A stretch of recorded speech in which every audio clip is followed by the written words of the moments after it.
TET 2023-এর ফলাফল ঘোষণা কবে ও কীভাবে, এই ব্যাপারে আমি 2 মাস আগে একটা ভিডিওতে পরিষ্কার জানিয়ে দিয়েছিলাম টেট 2023-এর ফলাফলের ব্যাপারে।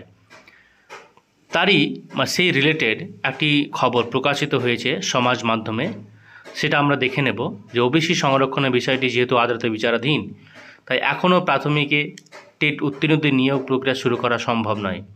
এক বিজ্ঞপ্তিতে এই কথা জানালো প্রাথমিক শিক্ষা পর্ষদ। এদিকে আদালত জানিয়েছে ওবিসি সংরক্ষণ বিধিতে 2010 সালের আগের শংসাপত্রধারীদের নিয়োগ করা যাবে।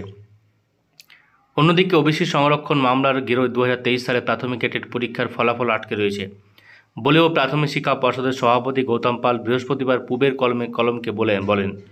উল্লেখ্য 2022 সালের প্রাথমিক টেট পাস চাকরি প্রার্থীরা নিয়োগের দাবিতে সল্টলেকে করুণাময়ী থেকে প্রাথমিক শিক্ষা পর্ষদের অফিস ভবন পর্যন্ত তারা কিন্তু মিছিল করে এবং সেখানে আমরা দেখতে পাই তারা কিন্তু পর্ষদ সভাপতি গাড়ি কিন্তু ঘেরাও করেছিলেন। টেট পাস ও শিক্ষকতার প্রশিক্ষণরত চাকরি প্রার্থীরা অবস্থানের ব্যাপারে অনড় থাকলেও পুলিশ তাদের তুলে দেয়, সে আন্দোলনের কথাটা বলছে।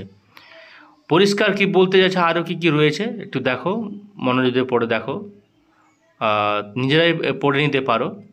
এখান থেকে পড়লে বুঝতে পারবে যে ওবিসি মামলার কারণে 2023-এর রেজাল্ট হোক আর 2025-এর নিউ টেট হচ্ছে না। তবে আমরা দেখতে পাবো ডিসেম্বর বা জানুয়ারি চলে যেতে পারে। ডিসেম্বরের মনে হয় খুব কঠিন হয়ে যাবে, ডিসেম্বরের নোটিফিকেশান আসতে পারে, তো ডিসেম্বর জানুয়ারির মধ্যে নিউ টেটের এক্সাম হবে আর টেট 2023-এর কিন্তু ফলাফলটা হয়ে যাবে। টেট 2022-এর ইন্টারভিউ নোটিফিকেশানটাও সেই টাইমে হবে। একদিকে ইন্টারভিউ নোটিফিকেশান, একদিকে নিউ টেট, যেটা এর আগে হয়েছিল সেই প্রসেসে কিন্তু হবে।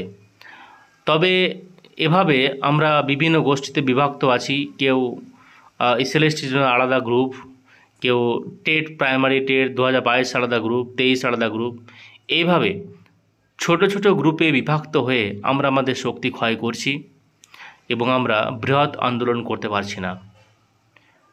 সবাইকে এক হয়ে আসা উচিত, যারা নেতৃত্ব দিচ্ছে বিভিন্ন গ্রুপ থেকে। কে এসএলএসটি আছে, কেউ টেট 2022 আছে। টেট পাস 2022-দের মধ্যে দুঃখের খবর যে তারা পরিশ্রম দুটো দলই করছে, অবশ্যই করছে, সুনামযোগ্য তারা, কিন্তু তারা যদি এক হয়ে যায় তাহলে সমস্যা কোথায়? এভাবে পুরনো ক্ষোভ বিতৃষ্ণা দূরে সরিয়ে যতক্ষণ না একসঙ্গে আন্দোলন হচ্ছে, ততক্ষণ টেট 2022-এর আন্দোলনটা কিন্তু আরও ব্যাপক পর্যায়ে পৌঁছাবে না। তো এখনও সময় আছে সবাই এক হওয়ার, নইলে এক এক করে কিন্তু আমরা সবাই বঞ্চিত হচ্ছি। পিএসসি থেকে শুরু করে, পুলিশ থেকে শুরু করে, টিচিং লাইন তো আরও ধস নেমে গেছে। এইভাবে আমাদের দেওয়ালে পিঠ থেকে শুরু করেছে, আমরা যাব কোন দিকে? সময় থাকতে জেগে ওঠা উচিত। ভিডিওতে তোমরা কমেন্ট করে জানিয়ে দেবো। Thanks for watching this video. Keep watching, keep learning, take care and by.